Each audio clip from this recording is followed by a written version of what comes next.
আজকে আমাদের বাড়িতে হয়েছিল ইডলি। শুধু ইডলি নয়, ইডলির সঙ্গে দেখো চাটনিও ছিল।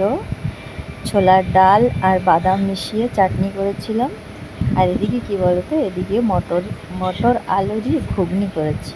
এই যে আরও ছিল রাতের রুটি। এই যে ছেলে রুটি খাচ্ছি, আর এই দেখো কিছু আছে ইডলি। আমরা সবাই বসে একসঙ্গে খাওয়া দাওয়া করছিলাম। এই দেখো মা খাচ্ছে আর আমি এদিকে বসে খাচ্ছি। এই যে খাওয়া দাওয়া করছি আর গল্প করছিলাম তিনজন মিশে।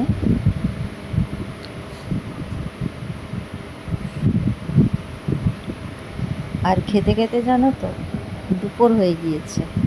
তো দুপুরে আর আমাদের রান্নাবান্না হয়নি, ওই জন্য দুপুরে রান্নাবান্না আজকে তোমাদের সঙ্গে শেয়ার করলাম না। শুধু এটাই বললাম, না সকাল না দুপুর কী করবো বলো, টাইমের সঙ্গেই পেরে উঠি না। সবই করতে হয়, সংসারের কাজকাম, তারপরেও নিজের পার্সোনাল কাম আছে। এই যে খেয়ে দিয়ে তারপরে আবারও কাজে বসবো। দেখো খাওয়া দাওয়া করছিলাম সবাই। ওই ইডলি খেয়েই পেট ভরে গেছে সবাই, আর বলছে কেউ ভাত খাবে না। সেই জন্য আর রান্নাবান্না করিনি দুপুরে।